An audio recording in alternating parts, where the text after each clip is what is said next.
parties: KANU, KADU, and then APP.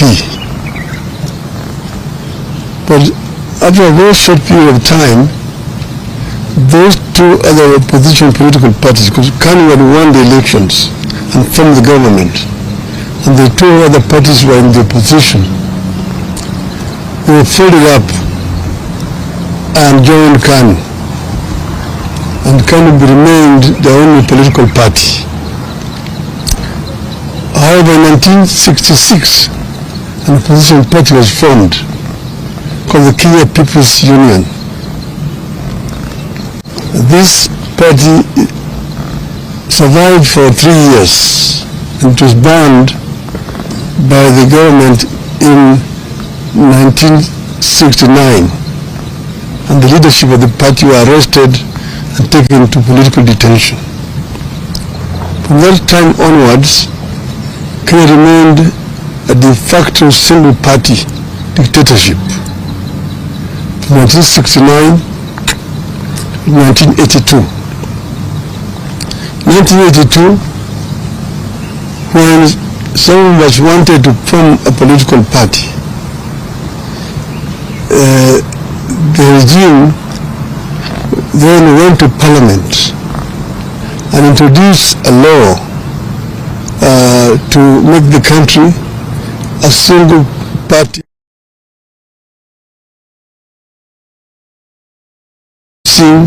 A constitutional amendment which is known as Section 2A that made it illegal to form any other political party. So from 1982, it remained literally a single party dictatorship.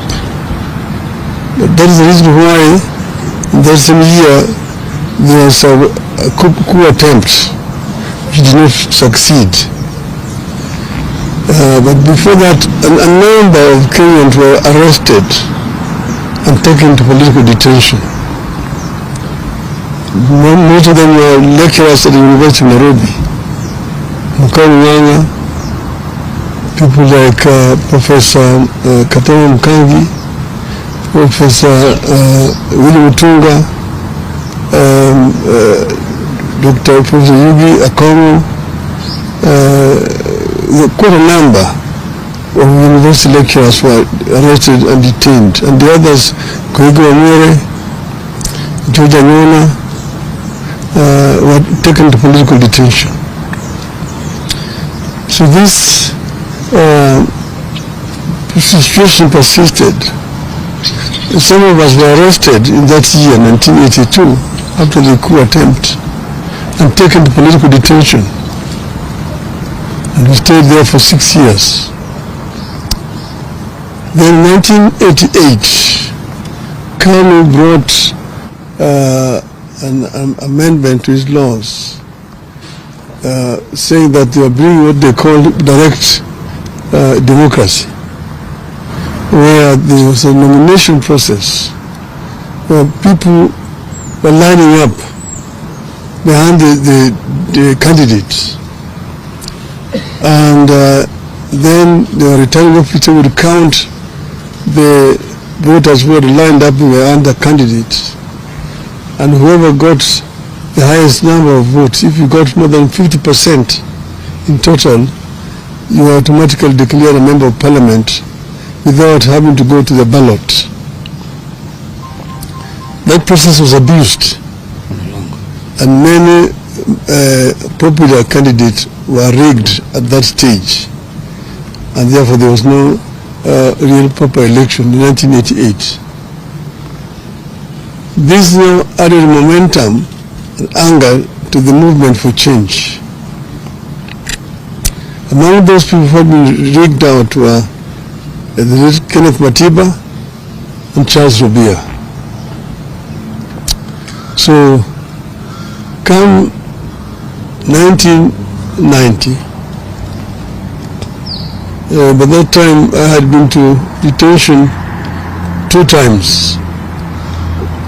The 2 politicians, Kenneth Matiba and Charles Rubia, on the 2nd of May 1990, addressed a press conference which they said that Kenya, the time had come for Kenya to become a multi-party. That Kenyans wanted a multi-party system of government.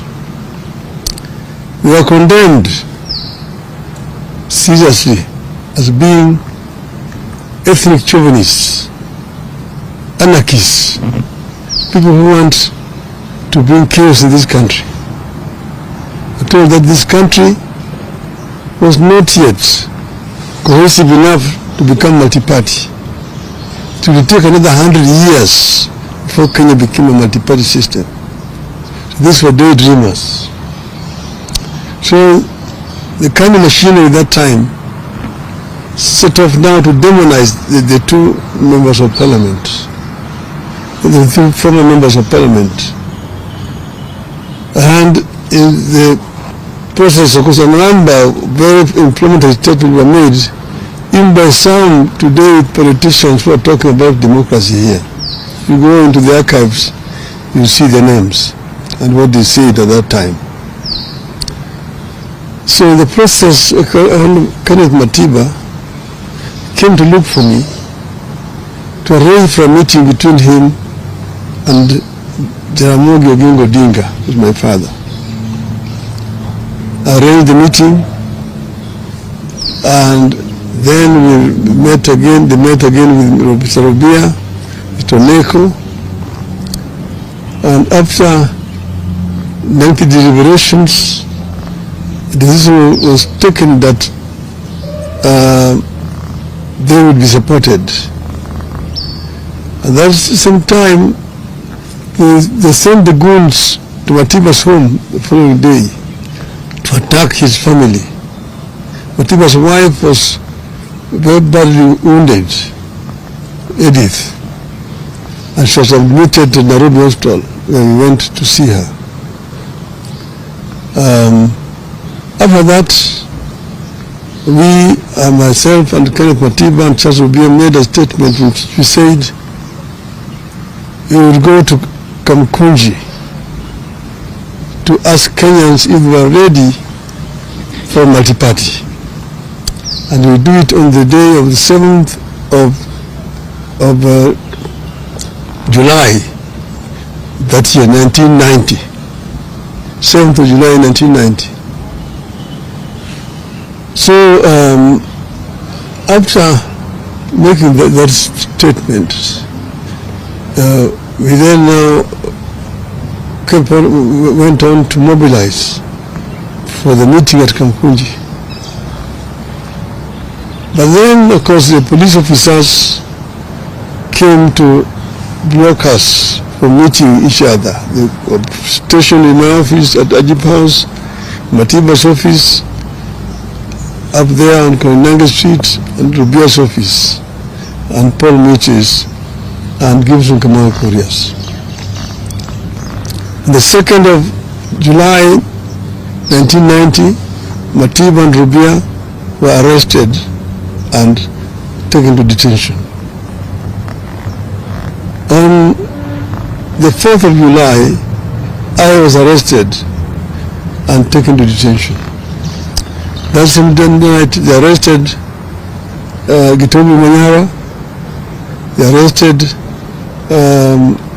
John Hamino, they arrested now Justice Mohammed Ibrahim, Paul Mute went into hiding, Kamau Korea ran into American Embassy and sought refuge, Keheti Murungi was in Ethiopia and went to America. That's how it was. But the International Commission of Jurists came up and made a very powerful lobby for release of Haminwa and Manyara, and were released. As we remained in detention, and as you know, Rubia is the one who was affected. He got a very serious infection, was taken to hospital. Eventually, he lost his vocal cords and was released.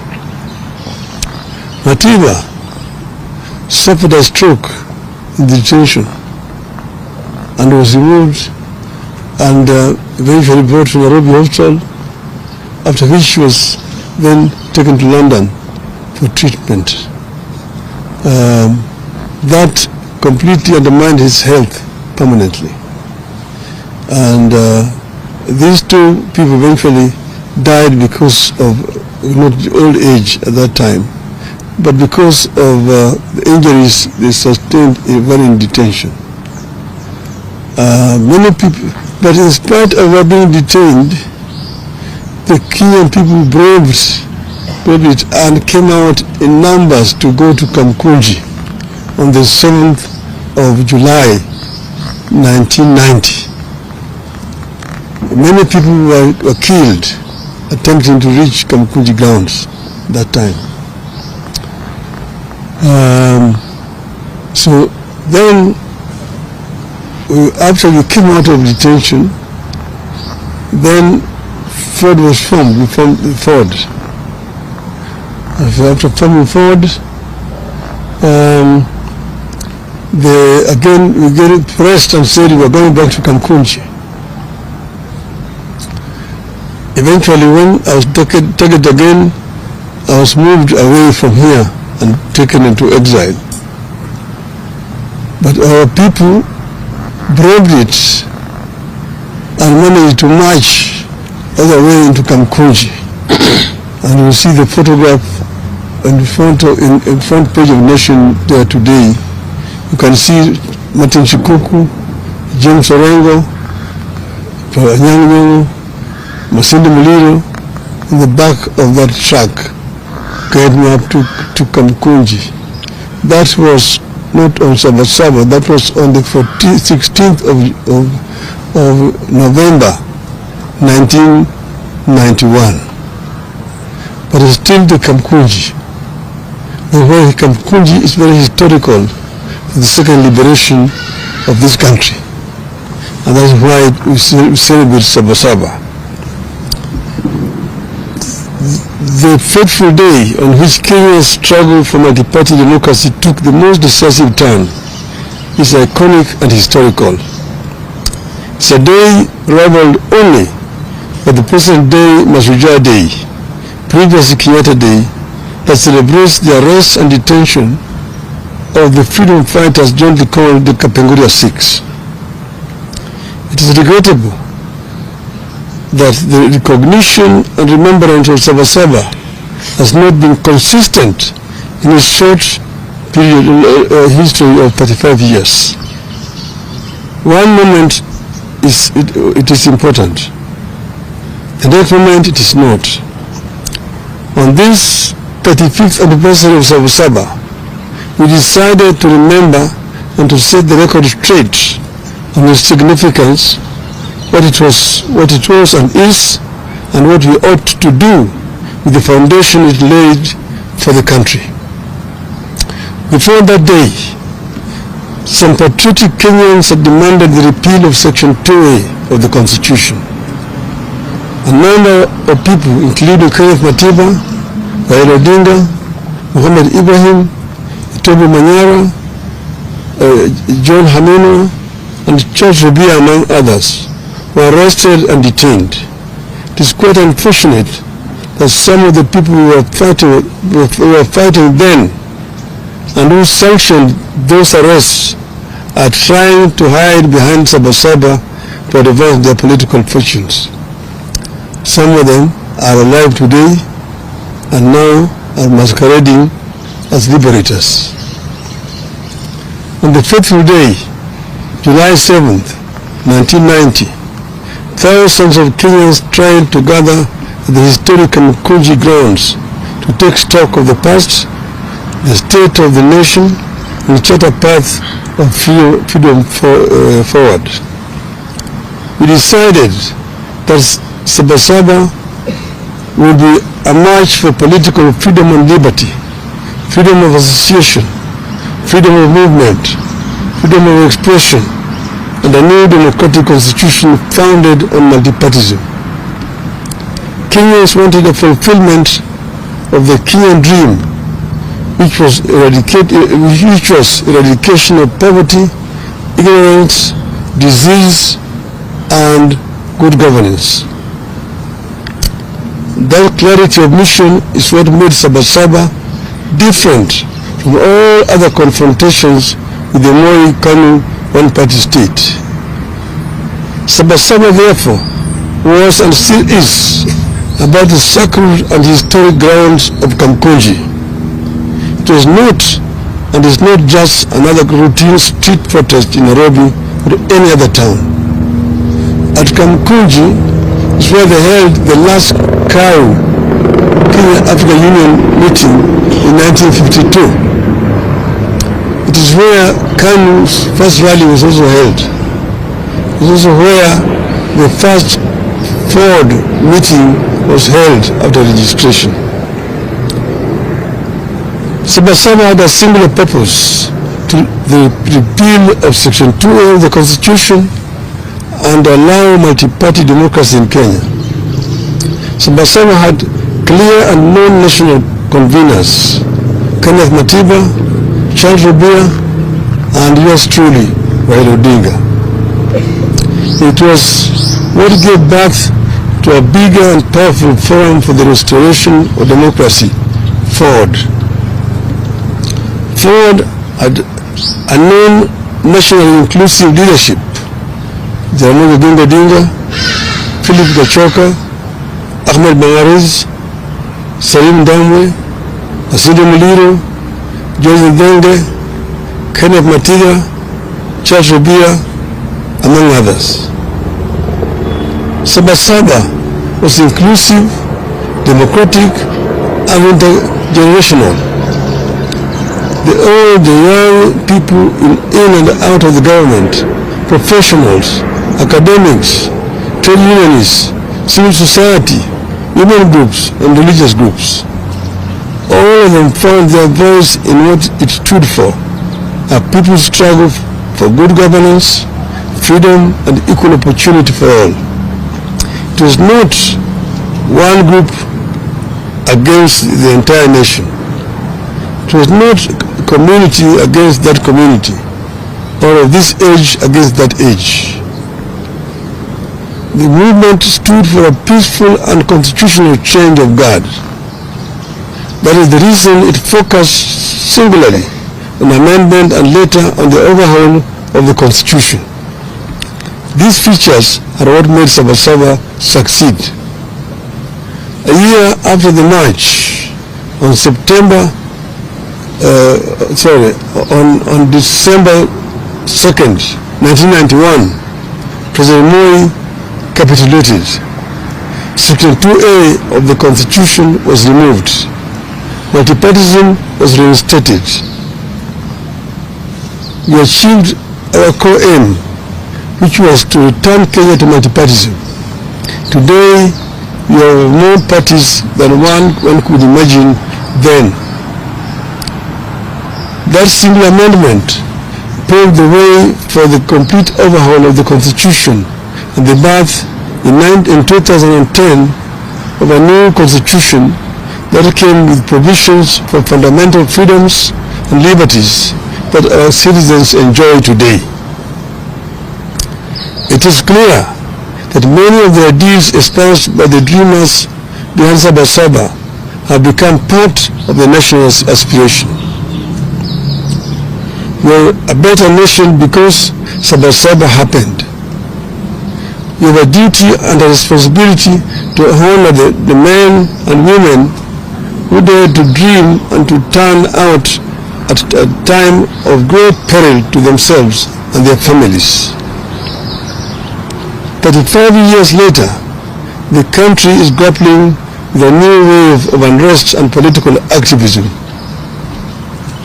The question we have to ask ourselves is, where do we go from here? Do we embrace chaos or a coming together of minds and the country? As a living architect of the events leading to the Saba, I choose a coming together of minds and country in the interest of the country. I long fought for its progress, stability, and prosperity. The most important struggle taking shape in our country today the struggle for good governance, economic opportunity, and equality.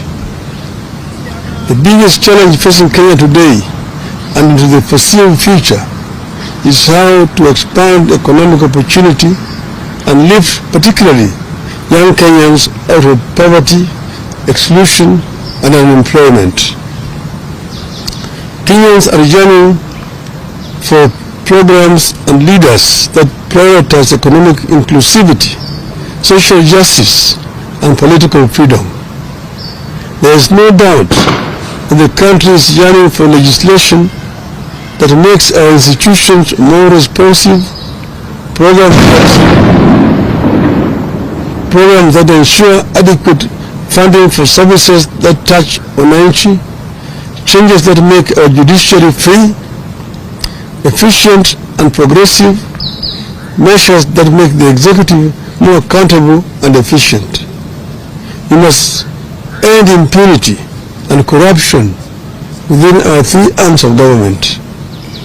Our leaders must become modest, ethical, humble, and accountable. What is to be done? What is to be done? I propose an inclusive, intergenerational, national conclave to hear our people across all divides and come up with an irreducible reforms and changes necessary to take the country forward. I propose that the country urgently returns to the agenda of comprehensive police reforms, focusing on enhancing accountability, transparency, and improving the police to people relationship. The rogue police force that shoots people with impunity. And this is a force that we inherited from the colonialists. It has not been reformed to become a people's defender, a people's servant. I propose that the conclave